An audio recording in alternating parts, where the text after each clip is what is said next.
ये अरेस्ट होती रही? ये एसटीएफ सोनीपत की यूनिट एक केस को इन्वेस्टिगेट कर रही थी। करीब जो 25 दिन पहले चरखी दादरी में रोहित गोदारा गैंग से संबंधित दर्ज किया गया था एक ऑर्गेनाइज क्राइम का 111 बीएनएस के अंतर्गत। उस मुकदमे की तफ्तीश के दौरान कुछ संदिग्ध लोगों के नाम उजागर हुए थे जो गैंग से संबंधित और गैंग की घटनाओं में पार्टिसिपेट कर रहे थे और गैंग के लिए हथियारों का या पैसे का इधर उधर रखना लेना देना कर रहे थे।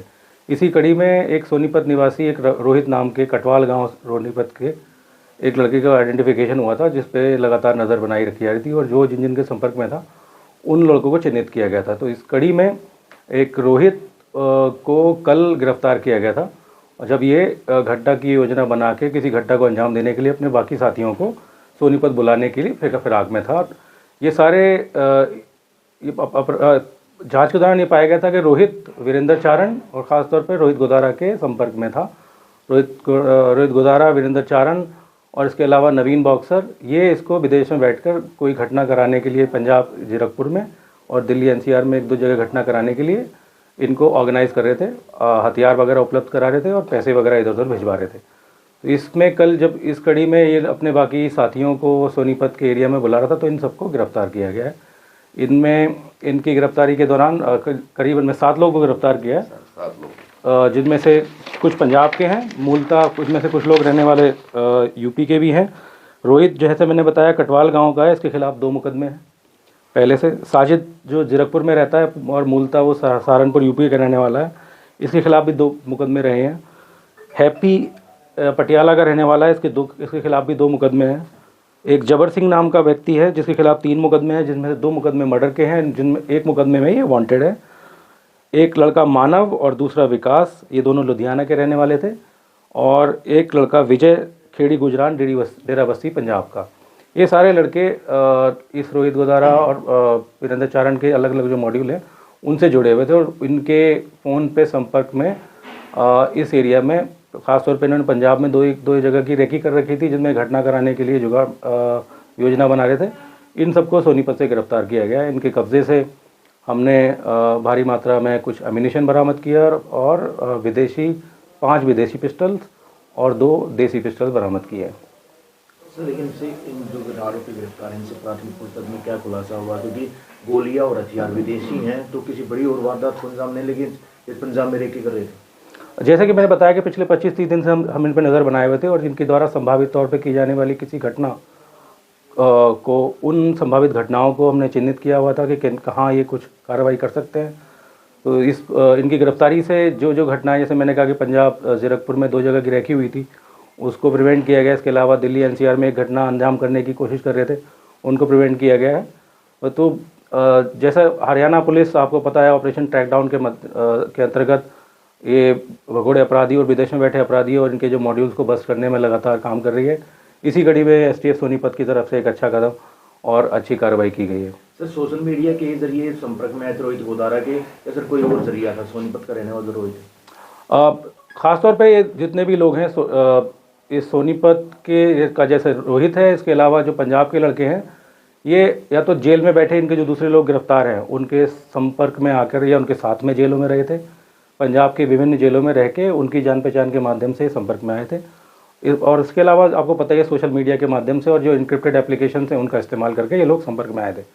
आपके माध्यम से मैं एक चीज़ कहना चाहता हूँ जो कि ज़रूरत है उन युवाओं के लिए जानने का जो इनके संपर्क में आते हैं। गैंगस्टर्स को जानबूझ के कि फ़लाँ गैंग का मेंबर या फ़लाँ गैंग का सरगना है और उनसे आकर्षित होकर उनका ज्वाइन करते हैं। ज्वाइन करने के अलावा उनको लिए घटनाएं करते हैं, घटनाएं करने के लिए तैयार रहते हैं। तो उनको ये समझना चाहिए कि ये अभी भगोड़े अपराधी हैं, बट शीघ्र ही थोड़े दिनों में इनको विदेशों में भी अलग अलग जगह अरेस्ट करवाया गया है। जैसे पिछले 1-2 महीने में हरियाणा में जो लोग घटनाएं करा रहे थे, नॉर्थ हरियाणा में वेंकट गर्ग है या सूर्य प्रताप नोनी है, आशु भानु राणा है, इन लोगों को यूएस में और जॉर्जिया में डिटेन कराया गया है। तो अगले 2-3 महीने में इनको भारत लाने की प्रक्रिया चल रही है। जब भारत आ जाएंगे तो उसके अलावा जिन जिन के संपर्क में थे, चाहे वो लोग अभी गिरफ्तार हुए हैं, चिन्हित हुए हैं, नहीं हुए हैं, वो खुल के बाहर आ जाएगा। तो मेरी जो युवा वर्ग है उनसे अपील है कि इनके झांसे में ना आए, इनसे जुड़े ना, और इनको किसी भी घटना करने में ना तो इनका सहयोग करें, ना इनके साथियों को अपने घरों में रुकवाने के लिए, ना इनके लिए कोई पैसा इधर से उधर रखने या हथियार इधर से उधर रखने का काम करें। सर इस तरह से कोई स्टूडेंट या कहीं ना कहीं हरियाणा प्रदेश में दर्जन भर वारदात को अंजाम देना पड़ा अभी तक इनमें जो पकड़े गए हैं कोई स्टूडेंट है या क्या लोग ये जो युवा थे क्या रोहित कब जुड़ा ये जो मोस्टली लड़के हैं लेबरर हैं, अनएम्प्लॉयड हैं, और इनका जैसे मैंने बताया कि सबका आपराधिक इतिहास है, अलग अलग मामलों में जेलों में रहे हैं, और जेलों में रहने के दौरान जो रोहित गोदारा गैंग के या फिर गोल्डी बरार गैंग के जो बाकी सदस्य अन्य जेलों में हैं उनके द्वारा इनको रिक्रूट किया गया था। तो अभी आगामी कार्रवाई में हमें ये लोग आइडेंटिफिकेशन करना है कि इन लोगों को रिक्रूट कौन कौन कर रहा था, कहाँ से रिक्रूटमेंट हुआ है, कौन लोग इनके और संपर्क में हैं। इसके अलावा ये हथियार जहाँ से इन्होंने उठाए हैं वो हथियार रखवाएँ किसने हैं, क्योंकि डेड ड्रॉप के माध्यम से हथियार रखे गए हैं, पैसे रखे गए हैं। तो इन पैसे के सोर्सेस कुछ के अकाउंट में हमने देखा है कि अकाउंट में पैसे आए हैं, किन अकाउंट से पैसे आए हैं, किसने पैसे भिजवाए हैं। तो वो पैसा गैंग के माध्यम से रखवाने और खातों में डलवाने वाले लोगों को चिन्हित किया जाएगा और उनको गिरफ्तार किया जाएगा। सर रोहित और जो अन्य युवक हैं ये किस लालच में जुड़े थे, और खासतौर पर सोनीपत से रोहित जुड़ा हुआ है, तो ये कब जुड़ा था? पैसे के लालच में, ये जल्दी से बिना कोई काम किए गैर कानूनी तरीके से पैसे कमाने के चक्कर में उस रोहित गोदारा गैंग के बीच में आपस में वर्चस्व की जो चल रही है, तो उसी को लेके किसी टारगेट की फिराक में थे क्या? इस तरह की अभी कोई हमारे पास संभावना नहीं है। जांच के दौरान ये पता चलेगा।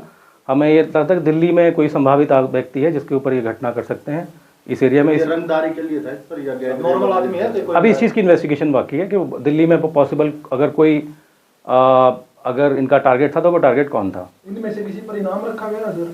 ये लोग इनाम की कैटेगरी में नहीं थे, बट ये एक्टिव नए रिक्रूटेड लड़के हैं। जैसे आप लोग पता है कि पिछले 1 साल में 6 महीने में इस गैंग के बहुत सारे लड़कों को, चाहे भिवानी हो, चरखी दादरी हो, रोहतक हो या फिर दिल्ली हो, इवन दिल्ली के इलाके में और गुड़गांव के इलाके में बहुत सारे लड़कों को अरेस्ट किया गया है। तो इनको नए लड़के गैंग में मिलना बहुत मुश्किल हो रहा है, इसलिए जेल के नेटवर्क का यूज़ करके जो पुराने अपराधी हैं, जेल से जमानतों पर छूट रहे हैं, उनको ये रिक्रूट करने की कोशिश कर रहे हैं। चरखी दादरी में क्या क्या है? चरखी दादरी में एक और उनका साथी जो इस गैंग से जुड़ा हुआ था, जिस पे भी हम लोग नज़र बनाए हुए थे, उसको पहले गिरफ्तार किया गया था।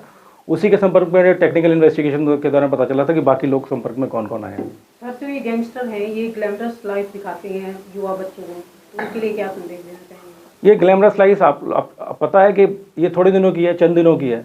जो लोग अरेस्ट हुए हैं पिछले दिनों, जब विदेश में साल 6 महीने जब ये भाग रहे थे, बट उनकी गिरफ्तारी करने के बाद में दोबारा से सलाखों के पीछे हैं, वो ऐसी ज़िंदगी काट रहे हैं जो कैदियों की ज़िंदगी होती है, जिसमें ना कुछ इनके पास कोई भी सुविधा नहीं होती। जेल के अंदर इनकी पूरी जो फ्रीडम है उसको कर्टेल करके रखा जाता है। अभी जैसे नोनी राणा को यूएस में अरेस्ट कराया गया है, लखविंदर लखा को यूएस लाया गया है।